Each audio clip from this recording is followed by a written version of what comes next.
2026年2月21日，跟從耶穌，喜樂。馬可福音2章13至17節。喺加利利嘅海邊，人群熙攘，但係喺一個角落嘅稅關中，利未坐喺嗰度。呢度嘅人群嘅氣氛同其他地方格格不入，因為呢度充滿咗無奈與不滿。喺當時猶太社會嘅眼光中，稅吏係羅馬政權嘅走狗，係禮儀上嘅不潔者，係被排斥喺上帝子民群體之外嘅罪人。耶穌喺呢度做咗一個唔尋常嘅行動，一位被視為聖潔嘅老師呼召不潔嘅稅吏，並且以一場盛大嘅筵席嚟開始佢哋嘅門徒關係。利未一直坐喺稅關之中，坐象徵佢嘅人生固定喺一個唔易改變嘅狀態，唔單係生活作息嘅不變，更加係佢生命嘅狀況冇出路。佢喺社群中被同族人排斥，喺上主面前對自己厭惡，喺帝國嘅制度及結構性嘅貪婪中被同化。呢一切嘅狀況都係唔會有改變嘅出路。喺現代社會嘅生活，我哋或多或少都會帶住利未嘅影子，感覺被困喺生活中，常常感到身不由己。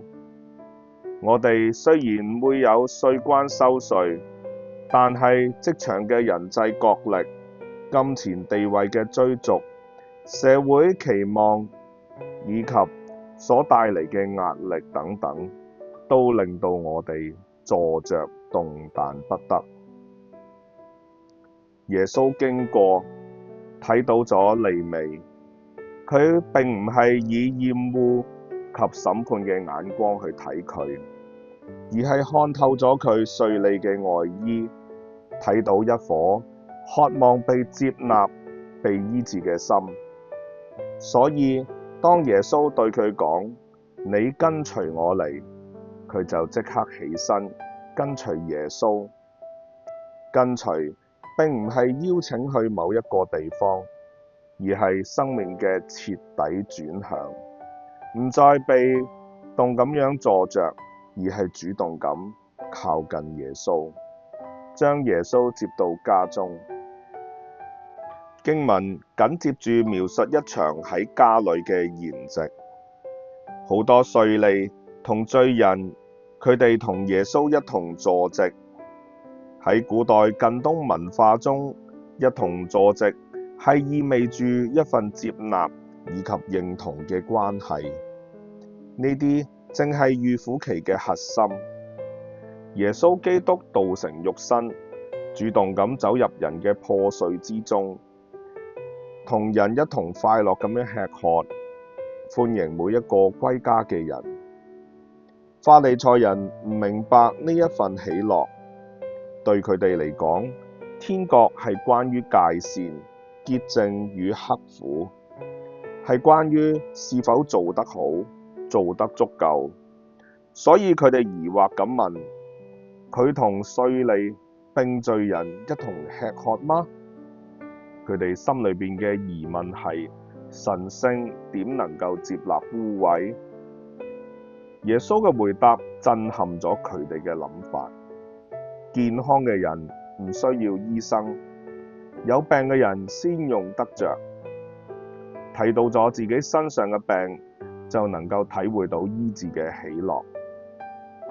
法利賽人睇到嘅係要排斥嘅罪人，耶穌卻看見要醫治嘅病人。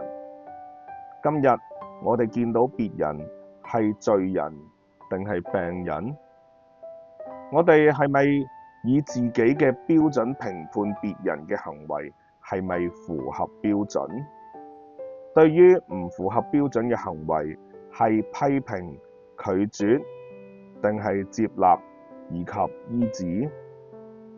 預苦期嘅喜樂係來自於睇到我就係嗰個病人，一同喺耶穌基督嘅恩典下經歷饒恕、醫治與接納。因為嗰位大醫生嚟到唔係照義人，乃係照罪人。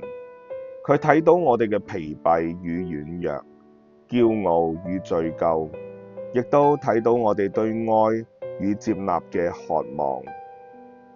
就讓我哋喺預苦期重新回應佢嘅呼召，再次帶佢到我哋嘅家一同吃飯，讓佢嘅恩典轉化我哋嘅內心，讓我哋得嘗天國筵席嘅滋味，體會被醫治而來嘅喜樂。反思默想：一、目前有乜嘢就好似稅關咁樣困住咗我？